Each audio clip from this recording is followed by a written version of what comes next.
dumating ka na. Kanina pa kita inaantay. Kumain ka na ba? Bakit nagkugutom ka? Nagluto ako ng adobo. Paborito mo na. Tara, kain tayo. Inaantay talaga kita. Pakialam mo ba kung anong oras ako uwi? Uwi ako sa gusto ko.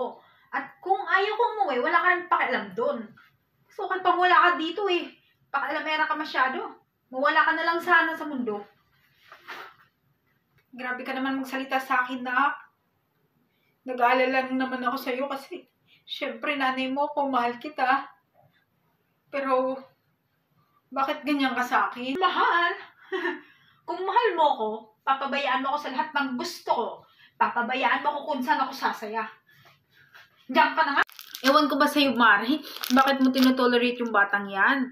Kung ako sa'yo, matagal ko na pinutulan sungay ng batang yan. Nawawala na siya ng respeto sa'yo bilang nanay niya. Ay nako, hindi obra sa akin yung ganyan, Mari. Kaya nga, Mari, kung umasta siya sa'yo, parang siya na yung nanay tapos ikaw yung anak, diba? Naging sunod-sunuran ka sa kanya. Mari, alam nyo naman, siya na lang yung nag-iisa kong pamilya at natatakot akong lumayo ang loob niya sa akin. Baka iwan niya ako. Sana maintindihan nyo kasi hindi ko kakayaning mawala siya sa buhay ko. Siya na lang ang nag-iisang kayamanan ng buhay ko. Yun na nga, Mari. Hindi mo nga siya kaya mawala sa buhay mo. Pero siya, gusto ko na niyang mawala sa buhay niya. Anong klase yan? Ampun na nga kung umasan ako. Siguro nga, Mari, panahon na para malaman ng mahal mong anak-anakan na yan na ampun lang siya. Bakit hindi mo pa sabihin ang totoo? Nang matauhan siya. Malay mo, magbago yung pakitungo niya sa'yo. Respeto ka niya, di ba? Yun na nga, Mari. Yun na nga yung kinakatakot ko. Na baka malaman niya yung totoo at iwan niya ako. Ayaw na ayaw kong malaman niya. Kaya sana, wag na wag yung ipapaalam sa kanya. Dapat niya na talagang malaman, Mari, nang matauhan siya. Nakaya siya ganyan ngayon dahil napulot mo lang siya sa simbahan. Bakit ayaw mong sabihin sa kanya, di ba? Nang matauhan siya. Mahiya naman siya sa sarili niya.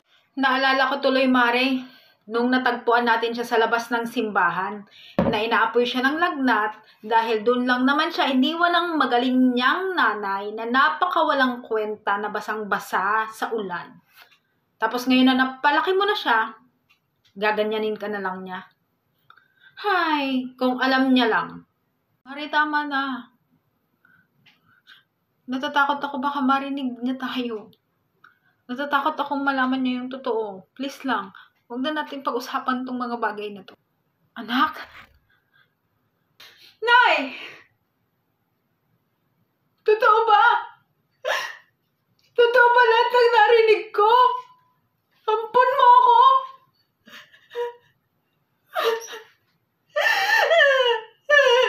Anak, magpapaliwanag ang nanay. Hindi totoo yung narinig mo, di ba, kumare? Mare, di ba hindi totoo yun?